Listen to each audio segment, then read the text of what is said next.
Bienvenue à vous tous qui êtes connectés, aux internautes, aux Facebookeuses, à la grande famille de CTMI. Je veux vraiment vous accueillir aujourd'hui dans ce 15 minutes de grâce et de vérité avec le pasteur Mickey Hardy. Et je crois que nous allons tous être bénis par le chant que je vous propose qui s'intitule « Je t'aimerai ».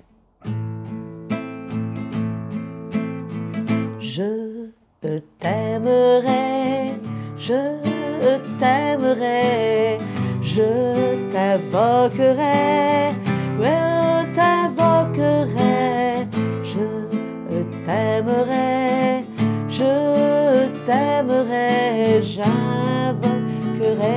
le Seigneur. Toi seul, Seigneur, est glorieux, et ton nom est digne de louange.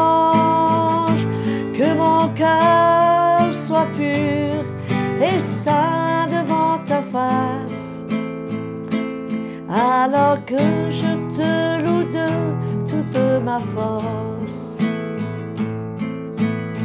Je t'aimerai, je t'aimerai, je t'invoquerai, je t'invoquerai, je t'aimerai, je t'aimerai, j'invoquerai et le Seigneur.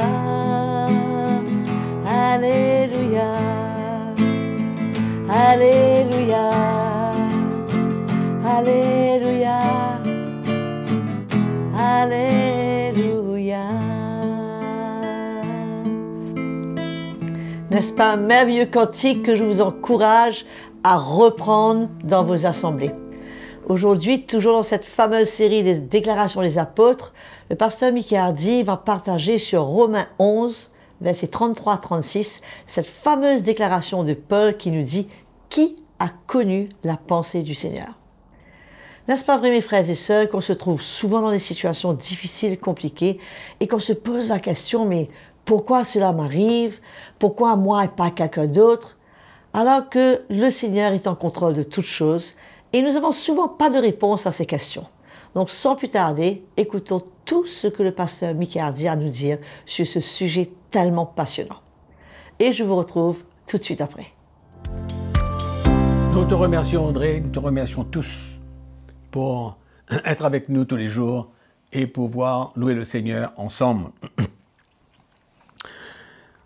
Bienvenue, et nous savons que notre programme de 15 minutes de grâce et de vérité, d'après les témoignages que nous recevons, est une bénédiction pour beaucoup. Et nous espérons que cela soit aussi des moments d'encouragement où le Seigneur peut nous relever, le Seigneur peut nous encourager, nous édifier et nous emmener à faire face aux différents problèmes de la vie, aux différentes épreuves de la vie, et pouvoir louer le Seigneur et glorifier-le en toutes choses. Amen. Alors, aujourd'hui, nous continuons les déclarations des apôtres et nous allons lire à partir du chapitre 11 de l'épître de Paul aux Romains. Romains chapitre 11, nous allons lire à partir du verset 33 jusqu'au verset 36. Alléluia. 33 à 36. Alors, ô profondeur de la richesse, de la sagesse et de la science de Dieu, que ses jugements sont insondables et ses voies incompréhensibles. Car qui a connu la pensée du Seigneur? Ou qui a été son conseiller? Qui lui a donné le premier pour qu'il ait à recevoir en retour? Qui lui a donné en premier pour qu'il ait à recevoir en retour? C'est de lui, par lui, pour lui, que sont toutes choses. À lui la gloire, dans tous les siècles. Amen.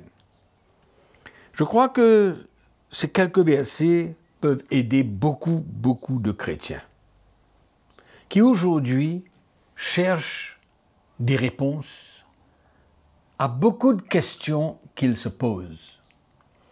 Vous savez, la parole de Dieu, quand nous la lisons, nous avons beaucoup de réponses à beaucoup de nos questions. C'est vrai.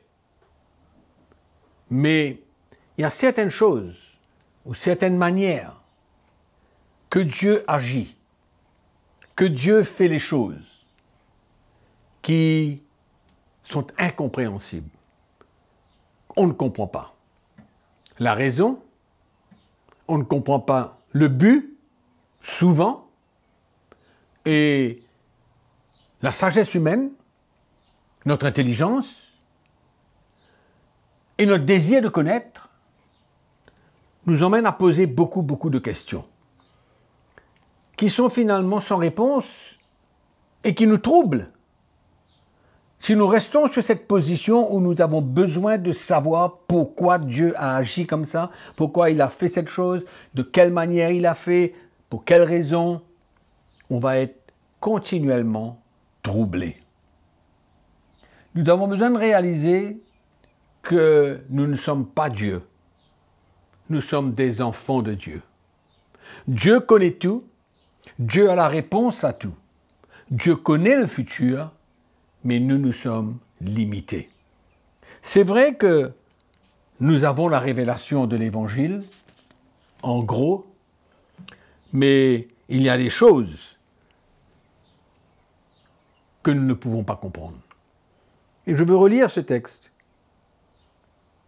Profondeur de la richesse, de la sagesse et de la science de Dieu. Cela démontre qu'il est au-dessus de nous.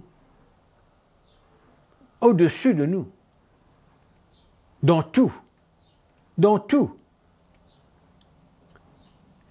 Et que ces jugements sont insondables. Insondables. C'est-à-dire, on ne peut pas pénétrer dans la profondeur des pensées, des actions de Dieu. On ne peut pas. Et ces voies sont incompréhensibles. Incompréhensibles. C'est clair, on ne peut pas tout comprendre. Il y a beaucoup de choses que nous comprenons.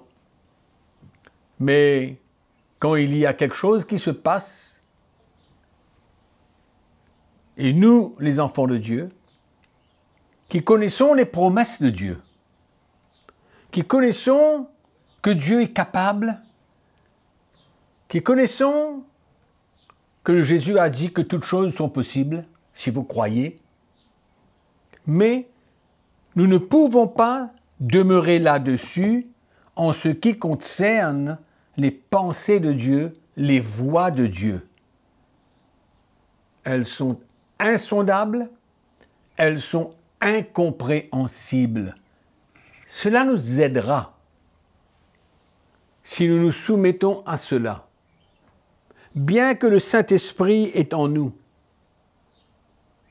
il y a des questions qui restent sans réponse. Je peux vous donner plusieurs exemples. Plusieurs exemples où je ne comprends toujours pas pourquoi certaines choses se sont passées. Qu'il y a eu, allons dire, des fins drastiques et qui sont pas du tout, selon la sagesse humaine, réalisables. Et on se pose des questions, pourquoi Dieu a permis cela? Dieu est Dieu. Et nous rendons grâce au Seigneur que nous ne comprenons pas tout, autrement nous serons comme Dieu. Dieu est au-dessus de tout. Tout lui appartient. Toute décision demeure pour lui. Et ce qui est extraordinaire, c'est que dans les situations qui nous paraissent incompréhensibles, Dieu, dans sa sagesse, dans sa science, dans son jugement, il le fait pour sa gloire. Et il connaît pourquoi il permet des choses que normalement ne devront pas se passer. Mais je bénis le Seigneur, je rends grâce à Dieu, que plus on grandit dans ces voies, plus on réalise que on ne peut pas tout comprendre. Et cela nous met dans un état d'esprit où nous demeurons humbles devant un grand Dieu. Devant un grand Dieu qu'on ne peut pas conseiller. Qui peut conseiller Dieu? Qui peut oser donner un conseil à Dieu pour qu'il fasse quelque chose? Personne. Personne n'est à la hauteur de notre Dieu. Personne n'est sage, n'est juste comme lui.